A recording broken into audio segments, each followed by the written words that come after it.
experiments are done, and accidentally they find the basic ones that are part of pop culture is the light bulb, and Einstein to trying this. He ended Feedback up finding on a this. guitar. Yeah, feedback on a guitar. All these things. How does one sit around and say, "Hey, I'm going to move my finger side to side," and all of a sudden, oh, I have EMDR. What's the maybe if you can briefly touch on the history of like how did this come about, and how long has it been around? Great question. That's wonderful. So EMDR was formulated by Eileen Shapiro, psychiatrist in, we'll have to look that one up, psychiatrist, psychologist. Sorry, Eileen. About 35 years ago, 1989, Northern California. She was doing her doctorate at the time in English literature and looking at narrative, identity, writing, the novel versus fiction, and she'd had a breast cancer diagnosis. One of those very common situations, didn't notice anything, all of a sudden, substantial lump. And it was not a great diagnosis. I think it was, they'd said at that point it was going to be, hey, you've got maybe a certain time to live. It was pretty radical. And she was very distraught, naturally, went home, and my understanding is she did what we mostly do. She went for a walk, went through a local park, redwoods, walking through the park, birds, trees, breathing the air, seeing the light. Got home and noticed that she didn't feel distraught. And this was very puzzling to her. She said, well, wait a minute, okay. Good scientist, good analyzer. Got home, felt really crappy and scared. I'm here now, I feel calm. And I'm going to make dinner. Don't feel great, but I don't feel horrible. So she retraced her steps, and, well, we always hear about if you want to feel good, go to nature, hug trees, go for a swim. But what does that actually mean? And so she retraced her steps and went through the process and went through it again, literally retraced her steps and had the same effect. So she determined that, okay, I go through space, move my eyes, and I feel better. What does that remind me of? Oh, REM sleep.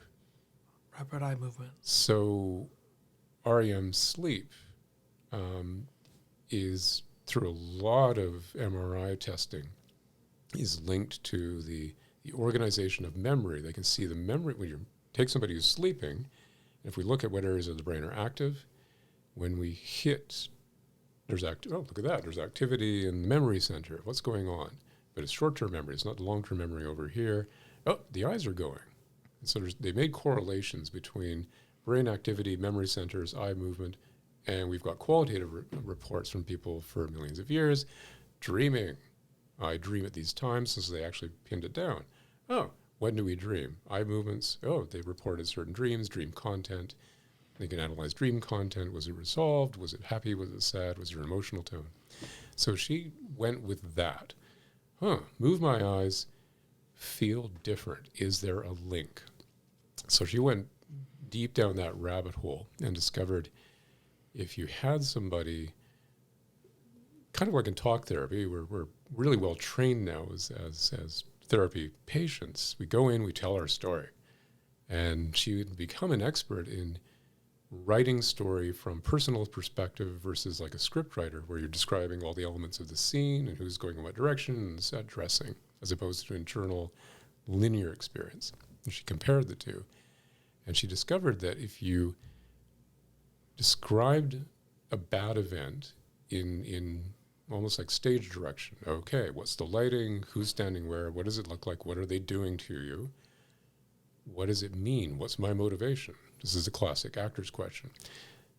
What would I prefer to believe? Actually, this actor wouldn't stand there. He'd do that. That happened when they were 3 years old. They wouldn't allow that to happen if they were 14 or 40. Can I change the story? So move the eyes, run this thing, and people inherently start to question reality. At a certain point, I notice in all my sessions with clients, anger emerges. Yeah, this awful thing happened. This person did this awful thing. God damn it, that was awful. They shouldn't have done that. And as soon as that comes up, we're into an adult brain that can understand the dialectics of right and wrong, justice, volition, I would stop that now, and they kind of rewrite their own story. That's why I said those two belief questions are really pivotal. EMDR really, and therapy pivots around getting from I'm a rotten, awful person to no, screw that. I'm worth knowing, and I have volition. So I'm going in about 5 different directions here, but she really twigged on that. Had this working model, do these 8 setup questions, run this thing, and it kept repeating it, and people kept getting better. So you had people who were going to talk therapy, talking about there I was in Hanoi and bombs are going off, or oh yeah, there's my brother coming into my bedroom again. And in 1 or 2 sessions, getting to a point of not having a reaction to the awful image, just not comparatively neutral, or this felt sense of zero, of non-reactivity. And it's at this point when clients are doing a test run with EMDR, I'm quite clear about saying EMDR doesn't erase memories.